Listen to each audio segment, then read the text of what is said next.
నమస్తే, welcome to 99 TV time to ask ప్రోగ్రామ్కి స్వాగతం. సీనియర్ జర్నలిస్ట్ సాయికృష్ణ గారితో. సాయికృష్ణ గారు నమస్తే. నమస్తే అండి. సో ఎన్నాళ్ళు వేచిన ఉదయం రానే వచ్చింది. ఈవెన్ చాలామంది ఫార్మర్ బ్యూరోక్రాట్స్ కూడా ఇదే అంటున్నారు, బెంగాల్కి నిజంగా ఈరోజే సూర్యోదయం అని. సువేందు అధికారిని ఎంపిక చేయడం ద్వారా బీజేపీ సరైన డెసిషన్ తీసుకుంది. ఆ పోరాట పటిమ ఉన్న నాయకుడు ఉంటేనే సాధ్యమవుతుంది. 50 ఏళ్ళు కేవలం మమతా బెనర్జీ అరాచకాలు కాదు, 77 నుంచి కమ్యూనిస్టులతో పాటు ఈవిడ కంటిన్యూ చేస్తూ వచ్చిన వీటన్నిటికీ సమాధానం ఇతను ఇవ్వగలరు, సువేందు అధికారి ఇవ్వగలరు. ఇది ఒక్కటైనా వేరే ఈక్వేషన్స్ ఏమైనా ఉన్నాయా అమిత్ షా గారి ఎంపిక కనుక? సువేందు అధికారి నిజంగా మీరు ఇందాక ఫస్ట్ చెప్పారు, ఆయన చాలా అగ్రెసివ్ లీడర్. ఒక రకం చెప్పాలంటే గ్రాస్ రూట్స్లో ఆయన ప్రభావితం చేయగలిగేటువంటి వ్యక్తి.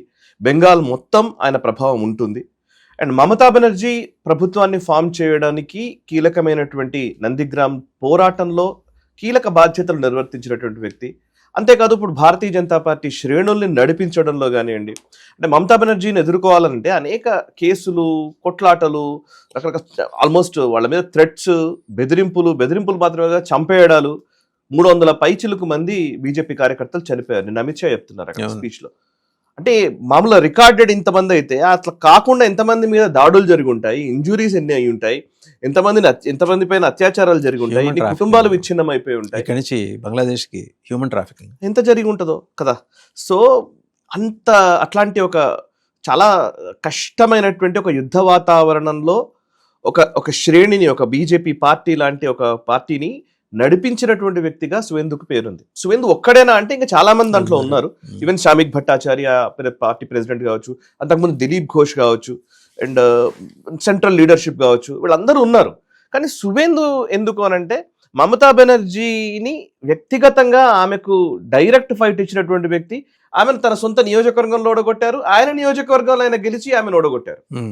సో ఒకసారి ఆయన నేపథ్యం చూస్తే నిజానికి సువేందు అధికారి ఒక పొలిటికల్ ఫ్యామిలీ నుంచి వచ్చినటువంటి వ్యక్తి. ఈయన తండ్రి గారు శిశిర్ అధికారి. ఆయన కాంగ్రెస్ పార్టీ సీనియర్ నాయకుడు. 1998లో టీఎంసీ పార్టీ స్థాపించినప్పుడు ఆయన టీఎంసీలో మొట్టమొదటి వ్యవస్థాపక సభ్యుల్లో ఒకడు.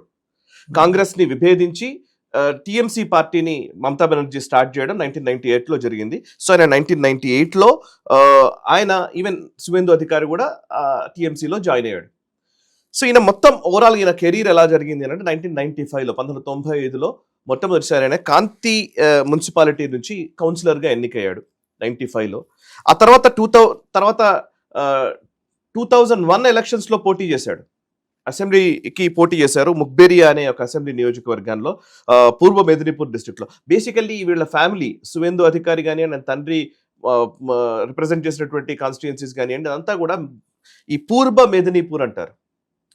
సో పూర్వ మేదినీపూర్లో విపరీతంగా వాళ్ళకి పట్టు ఉంది. ఆ మేదినీపూర్ జిల్లాలో ఎక్కువ పట్టున్నటువంటి వ్యక్తి.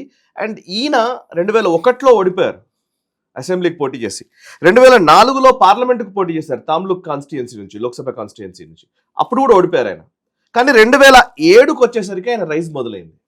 2007లో నందిగ్రామ్ మూవ్మెంట్ వచ్చింది. నందిగ్రామ్ మూవ్మెంట్ చాలా మందికి తెలుసు, but at the same time కమ్యూనిస్టుల పాలనలో SCZల కోసమని 10,000 ఎకరాల భూమిని సేకరించే ఒక ప్రయత్నం చేసింది సిపిఎం ప్రభుత్వం.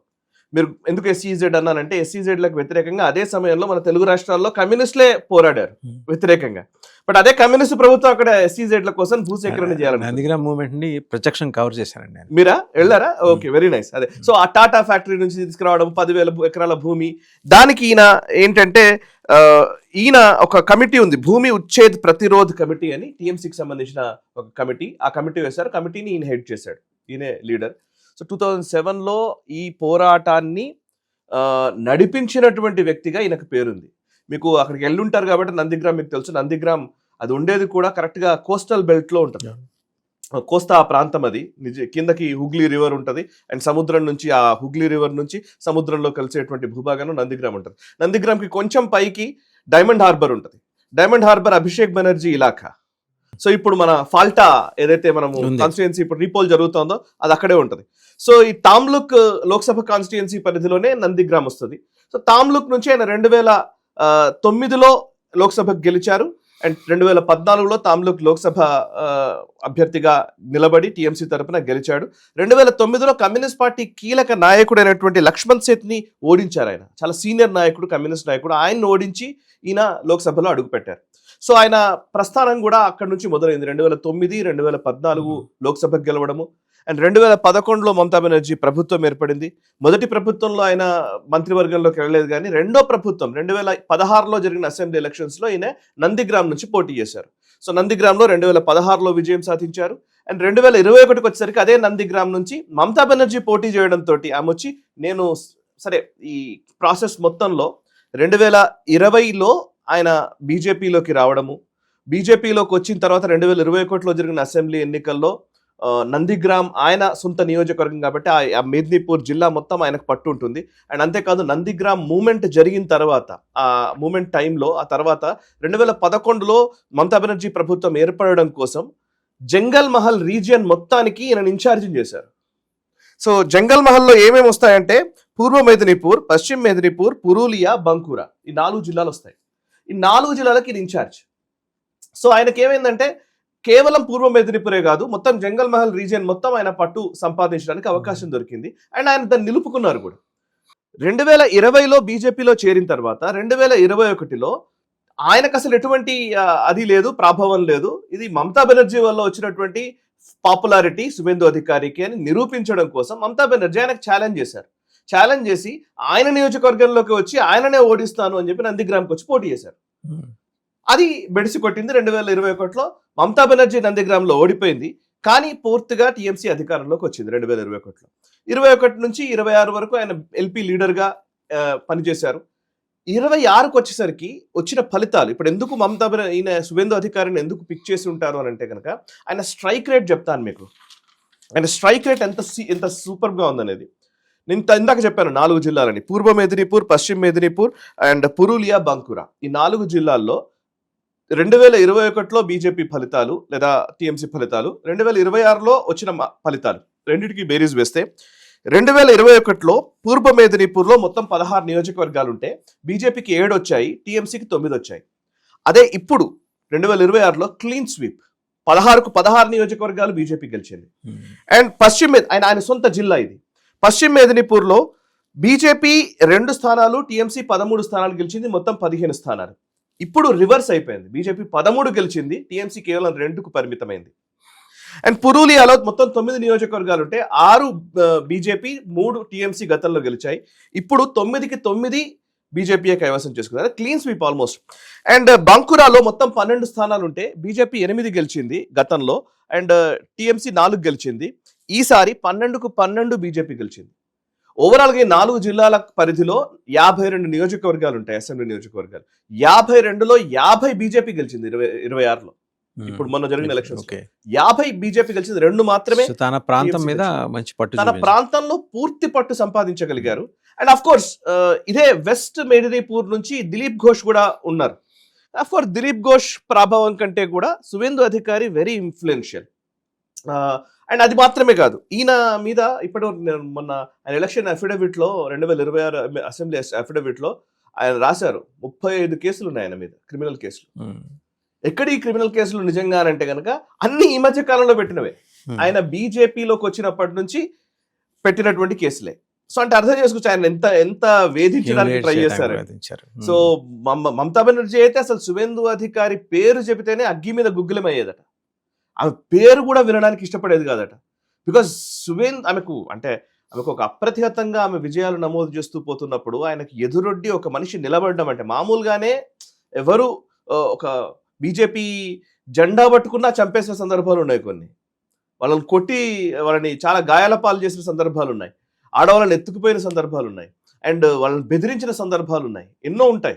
అట్లాంటిది ఒక మనిషి ఎదురొడ్డి నిలబడి ఆమెనే ఓడగొట్టడము, అండ్ అంతేకాదు ఇంకా సీరియస్గా ఆయన పార్టీని నిలిపే ఒక ప్రయత్నం చేయడము, పెంచే ప్రయత్నం చేయడము. దీంట్లో మమతా బెనర్జీకి ఇక డైరెక్ట్గా చెప్పాలంటే ఆమెకు ఎన్నో నిద్రలేని రాత్రులు ఈ సువేందుని తలుచుకుంటే వచ్చి ఉంటాయి. నిజంగా కంట్లో నలకలాగా తయారయ్యాడు, కంట్లో నలసలాగా ఖచ్చితంగా.